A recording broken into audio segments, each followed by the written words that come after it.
AEW makes a major change to their championship. Plus, there's multiple returns on AEW Dynamite Blood and Guts, and future world title plans have been revealed on Rampage. It's all in the Cultaholic Wrestling news right now. Last night, we saw MJF back once again with the ill behavior, with a title over his shoulder, or around his waist, rather. And he revealed to us the very fate of that new title. He did. So he actually proceeded to throw the international title into the garbage can, everybody.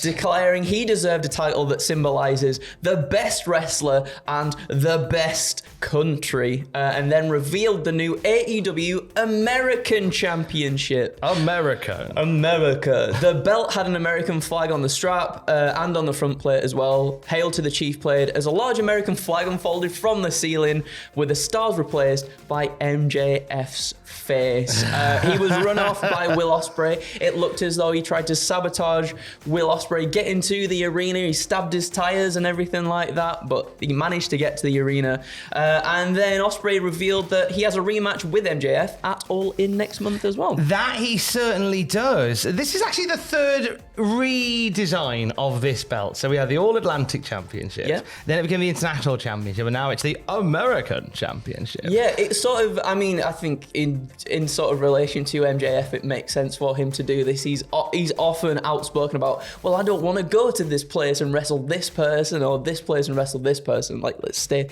very much here with it. Let's work less. Work, what is it? Smarter, not harder. Work smarter, not hard. All I was going to say is it kind of reminds me and mirrors a little bit of when Will Ospreay changed the New Japan US Championship to the New Japan UK Championship in a sense as well. So it kind of mirrors that. At least it did for me anyway. So sorry, I didn't mean to cut you off. I was going to say something similar. It has a mirror thing to that, but also the fact that MJF, whilst he is saying, it's all about America, he is defending it in CMLL in the coming weeks. Yeah, that's true. So he's taking it elsewhere, and I think he's just going to have some fun with being like this uber American man with it. Until obviously Will Ospreay potentially wins it back in the UK. Yeah. Does Will Ospreay win it back in the UK? I think so. I mean, I feel like Tony's not shy from just doing it just because to get the big moment in England, you know what I mean? We saw Saraya pick the women's title up last year. I can see something similar here with Ospreay winning it back to, maybe with help from Daniel Garcia. Maybe Daniel comes back. Maybe that's where we do it there as well. Now, it was a night where another title match for All In was made, and we'll talk about that in just a moment. But let's talk about two returns that we had last night from Dynamite EE. We saw Britt Baker beating Hikaru Shida last night. Mercedes Moné came out post-match to give Baker an answer to her All-In challenge, and she said no. You can't have a match for the title. It was all a ruse, though, because Baker ends up getting attacked by the new AEW signing, Camille. Yeah, very cool. Camille laid out Baker with a pump kick for giving her the torture rack powerbomb. Lovely finish from Camille. And it looked really brutal as well when she was doing it properly. Really went for it as well. She's now the muscle for Mercedes Moné, which is a wonderful role for her. It was one that she did with Nick Aldis back in NWA. Yeah, I think it's such an amazing position for her to be in coming into the company as well. Like, there with two maybe some of the biggest stars within that women's division as well, and being put within that is very, very cool for her. It is very good. Now, it's back in April, it was reported that Camille had reportedly signed with AEW, but of course this isn't a debut, this is a return, because it was in 2021. She was the NWA Women's World Champion, and she was fighting Layla Hirsch on Dynamite, around Dynamite and such for that title. There was a feud that was bubbling over from the NWA on Rampage, and they obviously, as anyone would, a lot of interest from her, and when she became a free agent in 2023, she sort of had a little feel out of the marketplace. She shot a movie. She's part of the upcoming Mildred Burke biopic, and she's playing June Byers, one of her rivals in the movie. And now she's signed to AEW, and I like the role that they put her in. Me too. Again, like I said prior, I think it's such a cool position that they put her in straight away. Like, they're at the forefront of a big feud with two of the biggest women's stars on that roster too. Like, yeah, perfect. Who else returned last night? Oh, timeless Tony Storm returned, Thomas. Tony Storm made her first AEW appearance since being bloodied at the hands of Mariah May, a few weeks ago on Dynamite. So Storm came out in a disguise to confront May, and the two of them got into a brawl, which then the referee split up.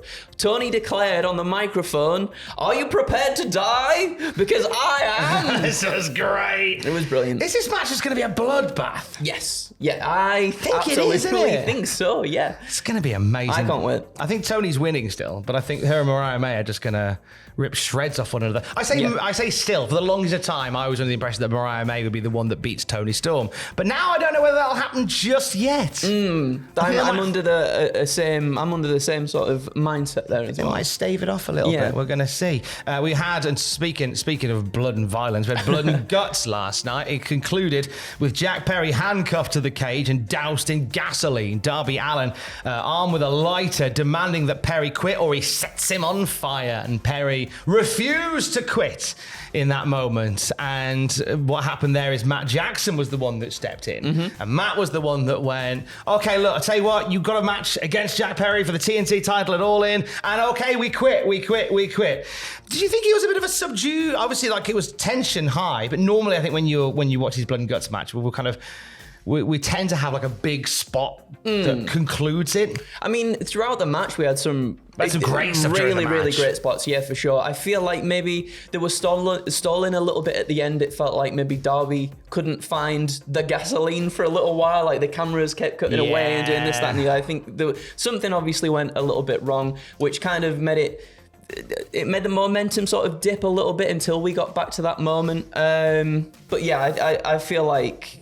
quite a few people thought something was going to happen that would then progress Darby and Jack getting a match at All In for that championship. And that's exactly where it has gone. When it comes to Team AEW getting the win in blood and guts, Fightful report that this was the plan for a while now and could weigh into future stories with AEW's team beating Team Elite, probably with Matt Jackson quitting on behalf of Jack Perry. There was all sorts, wasn't there, within that match that feels like it is going to lend itself to the storytelling in the next coming months and weeks, probably leading up to All In as well. So yeah, I think, yeah.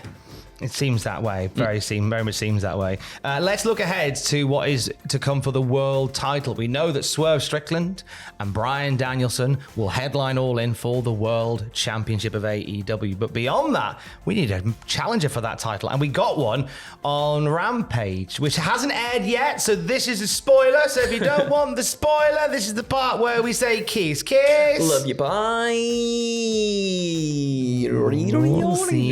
Sick. Who won the Battle Royal? Who won the Royal Rampage? Surprisingly, it was Darby Allin. He won the Royal Rampage Battle Royale, finally eliminating Claudio Castagnoli. So he will face the AEW World Champion, be it Swerve Strickland or Bryan Danielson, at AEW Grand Slam in New York City on September 25th. Does this telegraph does this telegraph the fact that Darby might not win the TNT title? Possibly. That's what I was thinking as well. Maybe. Possibly.